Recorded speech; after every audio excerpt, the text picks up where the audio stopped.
آج تحریک لبیک یا رسول اللہ کے دفتر کے باہر آپ تصاویر میں دیکھ سکتے ہیں پولیس کی ایک بھاری تعداد موجود ہے. جان کر مناظروں پر پابندی لگائی گئی, مباحثوں پہ پابندی لگائی گئی ہے, جان کر. کیونکہ ساجد میر صاحب نے کہا تھا کہ ترمیم کے معاملے پر مجھ سے کوئی بھی مناظرہ کر لے, مباحثہ کر لے, میں تیار ہوں. اشرف آصف جلالی صاحب نے اس چیلنج کو قبول کیا اور انہوں نے کہا میں مناظرے کے لیے حاضر ہوں. میں پہلے آپ کو ان کا کلپ دکھا دیتا ہوں اشرف آصف جلالی کا, اور پھر بتاتا ہوں کہ ان کے ساتھ کیا ہوا. دکھائیے گا. 12 اکتوبر کا دن ہے. یہ پریس کلب کا بورڈ تمہیں نظر آ رہا ہے. سینٹر ساجد میر نے پارلیمنٹ میں ہونے والی ختم نبوت کے خلاف جو سازش تھی اس کو تحفظ دینے کے لیے چیلنج کیا تھا. اشرف آصف جلالی نے چیلنج قبول کیا تھا.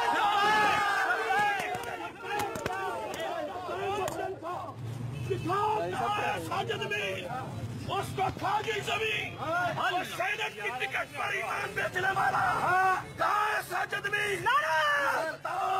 سینٹ کی ٹکٹ اور ہوتی ہے اور جنت کی ٹکٹ اور ہوتی ہے.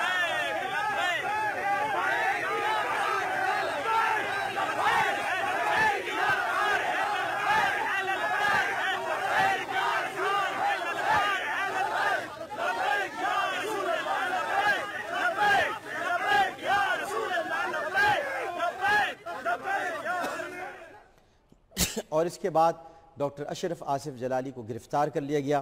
تھوڑی دیر پہلے تک ہمارا ان سے رابطہ تھا اور ٹیلی فون پر وہ مجھ سے رابطے میں تھے اور انہوں نے کہا تھا میں بات بھی کر سکتا ہوں. مجھے انہوں نے فون دیا ہوا ہے لیکن اب شاید ان سے فون بھی واپس لے لیا گیا ہے اور وہ ہم سے بات نہیں کر سکتے.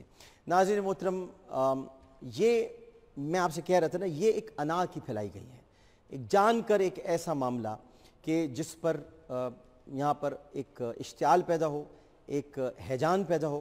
حالانکہ یہ ایمان کا تقاضا ہے, یہ ایمان کا بنیادی جزو ہے. ایمان اس کے بغیر مکمل نہیں ہوتا کہ لا نبی بعدی, آپ کے بعد کوئی نبی نہیں ہے.